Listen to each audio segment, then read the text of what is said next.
అదే మధ్యాహ్నం రోజులు పరిస్థితి 1000 రూపాయలు, మధ్యాహ్నం రోజు ఆశా వర్కర్ 300. ఎందుకంటే అన్యాయం. ఏం చేయాలి? వాడు ఎవడు ఎప్పుడుంటే ఈ పాపాలు చేసిన వాళ్ళని చాలా చాలాసార్లు కాగి ఆ వేడి నీళ్ళు వేడి నూనెలో ఎన్నిసార్లు కాచి తీసినా ఈ నరేంద్ర మోడీ వాసుని ఆ పాపం తీరదు. అంత దుర్మార్గంగా 300 ఇస్తారా, 1000 రూపాయలు ఇస్తారా? మరి ఈ కోసం పోరాటం చేస్తున్నారు. ఎవరు చేస్తున్నారు పోరాటం? దేశాలు తెలుసారు ఏబీసీ లేకపోతే ఎర్రజెండా, మనమా ఇంకో ఎర్రజెండాలు పోరాటం. అప్పుడప్పుడు టీఎంబీసీ లాంటి సంఘాలు కూడా అప్పుడు తెలిసి వస్తాయి. కానీ ఆ సిద్ధాంతం మన సిద్ధాంతం వేరు. ఇక్కడ మీరు కార్మిక తరఫున కలిసి అవుతున్నారు. అక్కడ చట్టాలు చేసే దాంట్లో మనం లేకపోబట్టి ఈ ఇబ్బందులు వస్తున్నాయి.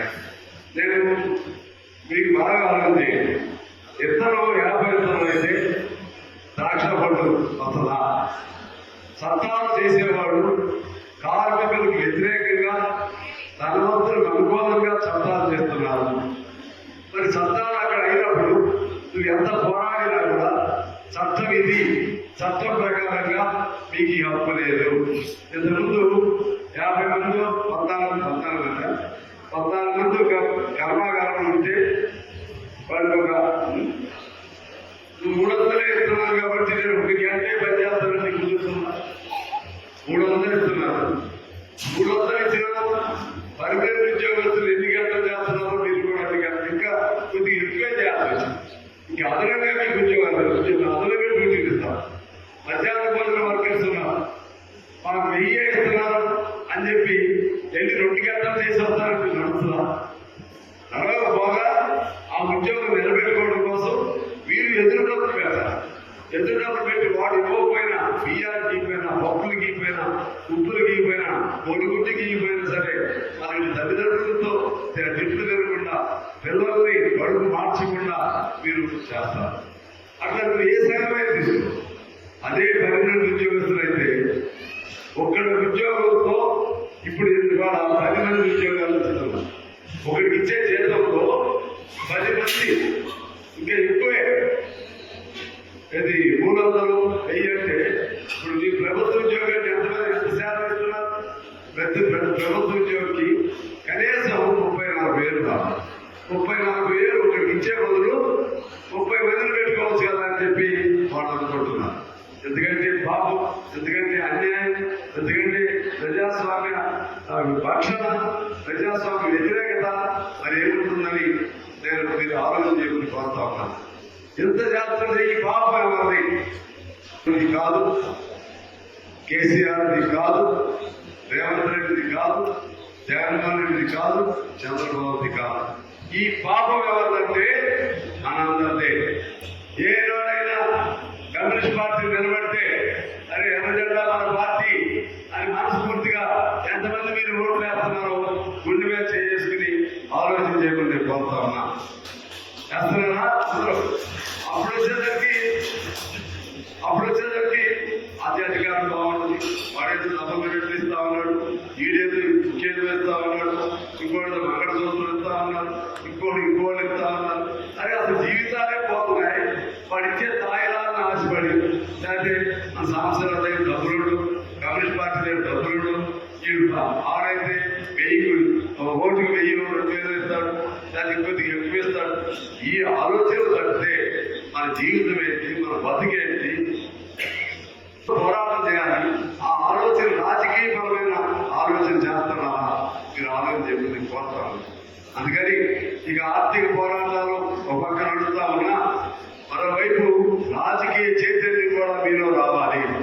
ఎక్కడ ఎర్రజెండా పోటీ చేస్తే ఉంచే సిపిఐ ఉందనుకోండి, ఎర్రజెండా పోటీ లేదనుకోండి,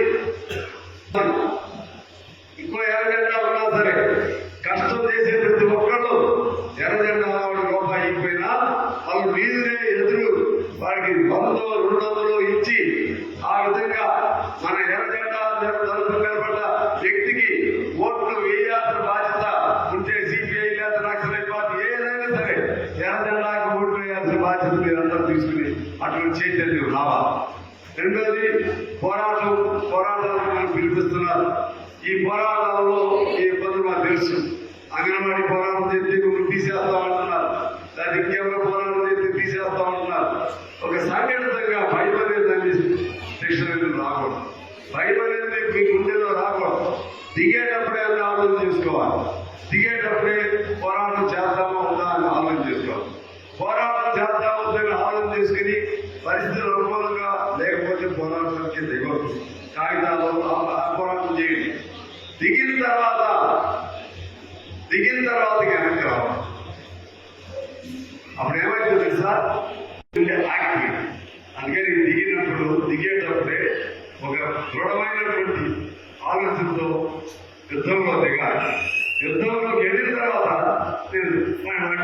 కత్తి తీయాలా వద్దా రిజల్ట్ మీ మేడ కోసేస్తాడు. అందుకని దిగిన తర్వాత ఎప్పుడు సమ్మె విఫలం కాకూడదు.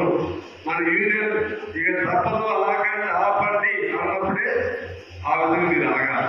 అందుకని జారిపోకూడదు, పారిపోకూడదు. ఇటువంటి అన్ని మీరు దృష్టిలో పెట్టుకుని అప్పుడు మన త్యాగాలు చేసినటువంటి అనేక మంది గొప్ప చదువులు చదువుకునే వాడు చంద్రజిత్ గుప్తా ఐఏఎస్ కొట్టడం, ఆయన ఏఐటీసీ కోసం పనిచేశాడు. భూపేష్ గుప్తా ఇందిరాగాంధీ వాడు అంత గొప్ప వ్యక్తి. మన ఆటంలో చదివాడు అప్పుడు, ఆయన ఏఐటీసీలో పనిచేశాడు. ఇంకా మన నాయకుడు ఈ దేశానికి ఒక దశ దిశ దిక్కుగా ఉండాలని తమ జీవితాన్ని త్యాగం చేశారు. మన శాస్త్రి భవన్ ఎక్కడి నుంచి నిర్మించింది? శాస్త్రిలోనే ఆయన అప్పటికే డబుల్ కాంట్రాక్ట్ 2 ఉద్యోగం మంచి ఉద్యోగం, కానీ కార్మికుల స్థితి బాగాలేదు. వీళ్ళ కోసం అవసరమైతే మనం ఉద్యోగాలు వదిలేస్తామని తుపాకీ పట్టి అడవిలోకి వెళ్ళి చచ్చిపోయి పడ్డాడు శాస్త్రి భవన్. ఇలా మనం చూస్తూ ఉంటే త్యాగం చేయి